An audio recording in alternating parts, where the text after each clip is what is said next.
ஓரணியில் தமிழ்நாடு எனும் மாபெரும் முன்னெடுப்பை தொடங்கி இந்தியாவில் வேற எந்த கட்சியும் செய்ய முடியாத வகையில் ஆப் மூலமா இங்கே வந்திருக்கக்கூடிய பிடிஏ உதவியோடு வீடு வீடாக போய் கிட்டத்தட்ட 1,10,00,000 குடும்பங்களையும் அதில் உறுப்பினர்களாக இணைச்சோம். அடுத்த பணி உடனே வந்தது, அதுதான் SIR. இந்தியா முழுக்க பல்வேறு மாநிலங்களில் வாக்காளர்கள் நீக்கப்பட்டாங்க. ஆனால் நம்ம தமிழ்நாட்டில் யாருடைய வாக்குகளும் நீக்க விடாம பம்பரமா உழைச்ச இயக்கம் நம்முடைய திராவிட முன்னேற்ற கழகம்.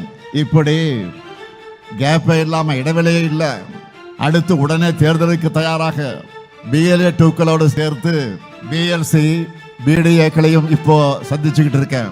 இப்போ இருக்கிற வாக்குச்சாவடிகளோட அடிப்படையில் உங்களை போன்ற BAக்களோட மொத்த எண்ணிக்கை 75,032 பேர். தமிழ்நாடு முழுக்க BLCக்கள் எவ்வளவு தெரியுமா? 5,50,000 பேர். BDAக்கள் எடுத்துக்கிட்டா 75,032 பேர். வர்ற தேர்தல் களத்தில் நம்ம வெற்றியை உறுதி செய்ய போறது இந்த 7 லட்சம் பேர் தான். அதனால வேறுகளை இன்றைக்கு பரவி இருக்கக்கூடிய உங்க எல்லாரையும் சந்திக்கணும்னு முடிவு செஞ்சேன்.